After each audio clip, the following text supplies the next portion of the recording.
Horror story. Manipur का वो गांव और दिवाली का खौफनाक रहस्य। यह कहानी मणिपुर के एक छोटे से गांव की है जिसे आज से 400 साल पहले की घटना ने हमेशा के लिए बदल दिया था। यहां कुछ ऐसा हुआ जो कभी न भूलने वाली एक खौफनाक रात में तब्दील हो गया, और फिर वह खौफ ऐसा फैला कि उस गांव में आज भी दिवाली मनाना मना है। गांव में एक औरत थी जो तंत्र मंत्र की विद्या में माहिर मानी जाती थी। गांव वाले कहते थे कि वह काला जादू करती थी, लेकिन यह कोई आम बात नहीं थी। वह औरत अपने काले जादू के जरिए लोगों को डराती, लेकिन उसकी असलियत किसी को नहीं मालूम थी। वह जो कुछ करती थी वो गांव के लोगों से छुपाकर करती थी, ताकि उसका राज कहीं बाहर न जाए।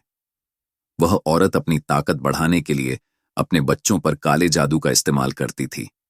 गांव वाले जानते थे कि कुछ अजीब हो रहा है, लेकिन किसी को यकीन नहीं हो रहा था। लोगों ने पहले तो इसे हल्के में लिया, लेकिन एक दिन ऐसा हुआ जिससे पूरे गांव में खौफ फैल गया। एक रात एक आदमी अपनी नींद से जागा और किचन से कुछ अजीब आवाजें सुनने लगा। उसने सोचा कि शायद उसके घर में कोई जानवर घुस आया हो, लेकिन जब वह किचन में गया तो जो उसने देखा वह उसे जिंदगी भर नहीं भूल पाया। वहां उस औरत के दोनों बच्चे किचन में झूठा खाना खा रहे थे और फिर उसे वैसे का वैसे वापस रख रहे थे। उस आदमी ने उन्हें देखा और डांटते हुए भगाया, लेकिन जो उसने देखा वह उसका पीछा छोड़ने वाला नहीं था। सिर्फ वह आदमी ही नहीं, बल्कि धीरे धीरे यह घटना और भी कई घरों में दोहराई गई। गांव वालों को लगा कि कोई न कोई रहस्य जरूर है। जब उन्होंने जांच की तो पाया कि जिस घर में यह घटना हुई वहां के बच्चों की तबीयत खराब होने लगी और कई घरों में बच्चों की मौतें भी होने लगीं। गांव वालों को समझ में आने लगा कि यह सब उस औरत के काले जादू का असर हो सकता है। गांव वालों ने तय किया कि अब और नहीं, उन्हें कुछ करना होगा। वह औरत जिसने अपने तंत्र मंत्र से लोगों का जीना मुश्किल कर दिया था, अब उन्हें अपनी जड़ें खत्म कर देने का समय आ चुका था। एक दिन जब गांव वालों ने उसे पकड़ा तो उन्होंने देखा कि उसके बच्चों के शरीर के पास तंत्र मंत्र का सामान पड़ा हुआ था और आसपास ढेर सारे बच्चों की लाशें पड़ी थीं। उस औरत ने उन बच्चों को मारकर उनके शरीर में अपनी ताकत भरने की कोशिश की थी, ताकि वह उन्हें वापस जिंदा कर सके। अगर आपको यह स्टोरी पसंद आ रही है तो हमारी वीडियो को अपने दोस्तों के साथ लाइक और शेयर करें और हमारी चैनल को सब्सक्राइब करें। गांव वालों ने गुस्से में आकर उस औरत को पकड़ लिया। उसका पति तो पहले ही मारा जा चुका था और अब गांव वालों ने उसे पटाखों से बांध दिया और जला दिया।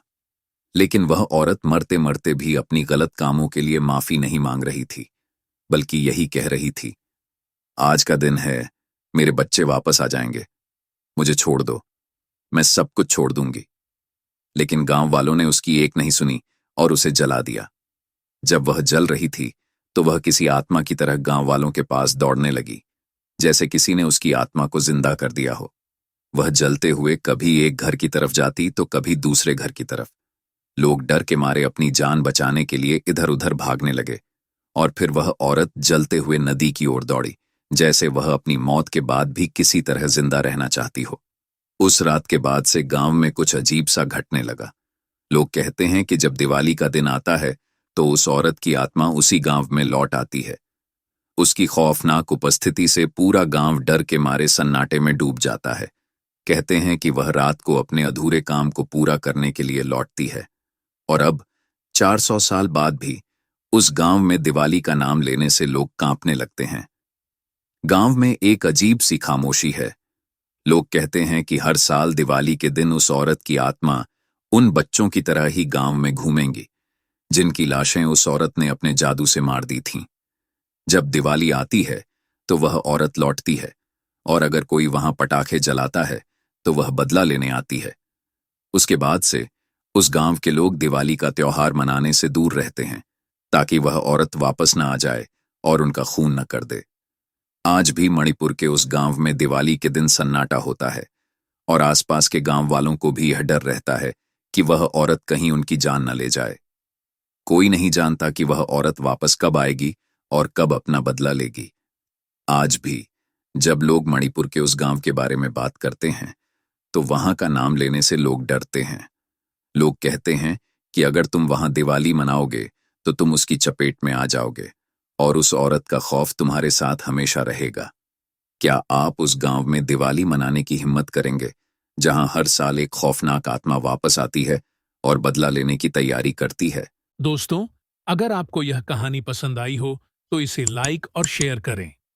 अगर आपको ऐसी ही और स्टोरी सुननी हो तो हमारी चैनल को अब भी नीचे दिए गए बटन से सब्सक्राइब करें और बेल आइकॉन पर क्लिक करें।